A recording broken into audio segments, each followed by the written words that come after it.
જીવનમાં કંઈક પર્પઝ, હેતુ, ઉદ્દેશ્ય નક્કી કરો ને પછી ભાગાદોડી કરો. આ બેશક તમે અત્યારે ભાગી રહ્યા છો પૈસા પાછળ, રઘવાયા કૂતરા રેઢિયા ઢોરની થી નહીં, આખલાથી નહીં, પણ હાવ ખરાબ રીતે ભાગી રહ્યા છો રૂપિયા પાછળ.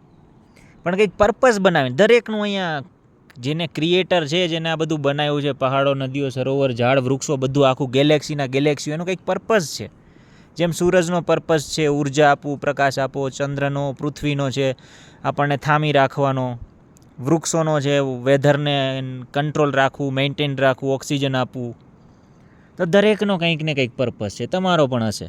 તો હેતુને ફાઇન્ડ કરો અને પછી દોડાદોડી કરો.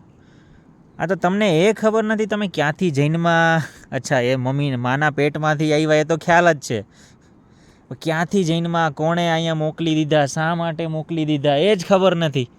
ખબર છે 5 તત્વોથી તમે બન્યા છો, આ શરીર ખોરાકમાંથી ગોબર બનાવવાનું છે, કંઈ ખબર વગર હાવ ભાગાદોડી કરી રહ્યા છો. તમારી પાસે કંઈ સત્તા પણ નથી. જેમ મારો ઉદ્દેશ્ય છે કાંઈ જ નહીં કરું, કાંઈ જ નહીં. I am expert in the art of doing nothing, just being in present, free and just being in a present without doing anything. તો તમારો કંઈ પર્પઝ હશે. પણ ભાગાદોડી બેવકૂફની છે, તમને ખબર જ નથી કાંઈ.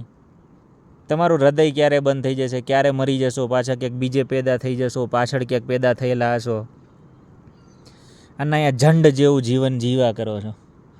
અને હાવ કૂતરા બિલાડા એની જે ચેતના હોય ને એનાથી પણ નીચી ચેતનાનું સ્તર જીવન તમે જીવો છો.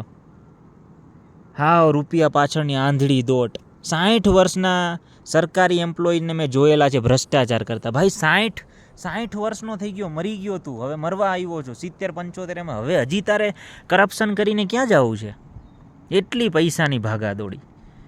હા કરપ્શન કરો બેશક, આપણને બધાને ખબર છે મોટા ભાગના કરતા જ હોય છે સરકારી એમ્પ્લોય. 1-2 CR બનાવી લો, પણ પછી તો ઈમાનદારીથી કામ કરો.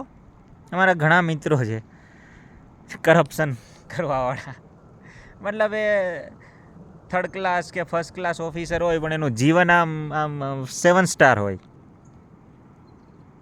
પણ પર્પઝ બનાવીને કરો, કાંઈ વાંધો નહીં. કરપ્શન કરો તો તમને કોણ રોકવાના છે?